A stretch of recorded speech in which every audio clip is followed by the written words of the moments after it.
Hi, I'm Jackie from IELTSjackie.com. In this video, I'm going to help you to avoid 6 common mistakes in part 1 of the IELTS speaking test. IELTS speaking part 1 is one of the easiest parts of the IELTS exam. Why? Because you'll be asked about you and your life. They're all things that you know about, so you can't possibly give a wrong answer. You'll be asked around 10 to 12 questions in 4 to 5 minutes. Treat it as a warm-up for the rest of the speaking test. A chance to settle down and calm your nerves. There are hundreds of possible questions the examiner could ask you, so you can't predict what you'll get. But they come from just a handful of topics. Common topics are your home, your family, your work or study, your hometown, your likes or dislikes, and your interests. However, there are some common mistakes that many students make, which lead to a lower score than they're capable of achieving. Here they are. 1.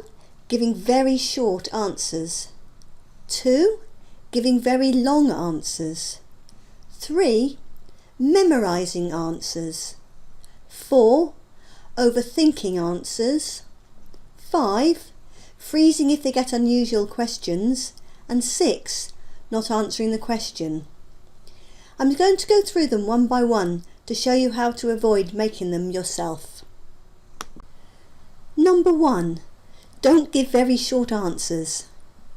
The examiner wants to hear you talk, so giving single word or very short answers to questions isn't going to get you many marks. They literally have nothing to mark you on. Here's a typical part 1 question and 2 sample answers. Question: do you like music? Cassia: yes, I do. Rosa: most definitely. I go to lots of live gigs as I've got a friend who's in a band. At home, I like to relax to classical music. Which answer do you think's the best one? It's obviously the second, Rosa's. While they both answer the question, Rosa's answer is longer and also shows off her ability to communicate well in English. Here's a great rule to follow to get the perfect length answer to part 1 questions. Answer the question and add an extra piece of information. This extra information could be an added detail or background information. If you do this, you won't go far wrong. On the other hand, don't ramble on and on. The examiner will have around 10 to 12 questions to ask you in 4 or 5 minutes. If you spend 2 of those minutes answering a simple question on, for example, where you live, there won't be time for all the questions and you'll miss out on some of the marks. IELTS speaking part 1 answers should be 2 to 3 sentences long.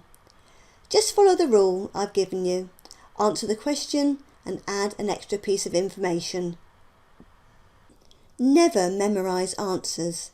It's a waste of your study time, as you won't know what questions you're going to get. If you do use a memorised answer that you just happen to get a question for, it will be obvious to the examiner and they won't be impressed.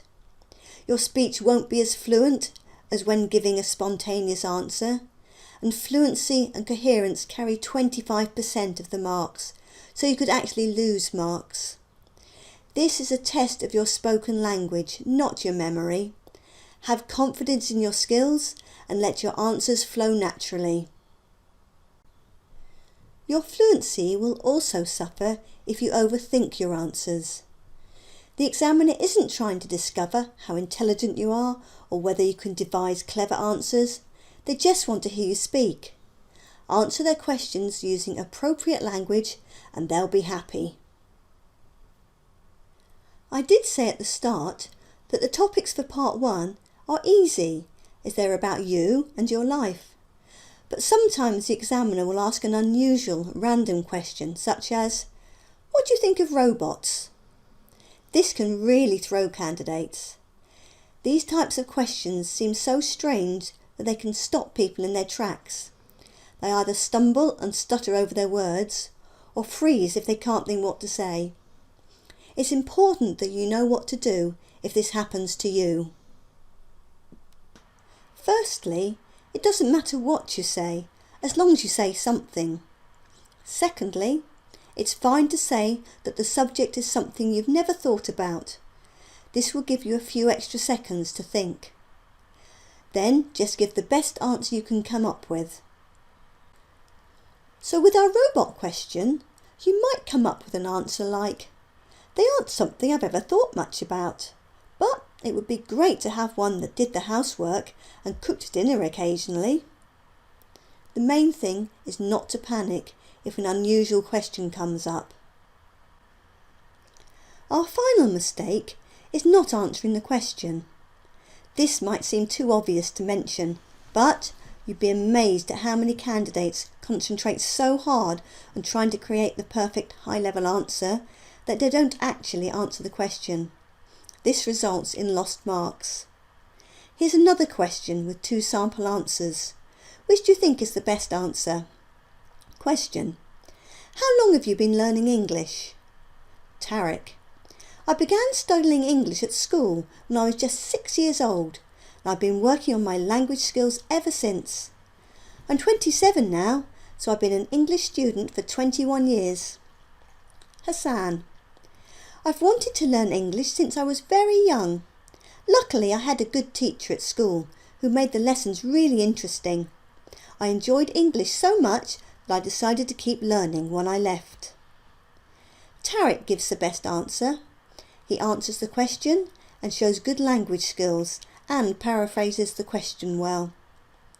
Hassan also has a good command of the English language, but he doesn't actually answer the question. He gives other information very well, but he doesn't say how long he's been learning English. It's a surprisingly easy mistake to make, so be careful. So now you know 6 common mistakes candidates make in IELTS Speaking Part 1 and how to avoid them. Thank you for watching this video. I hope you found it helpful, and I look forward to seeing you again soon.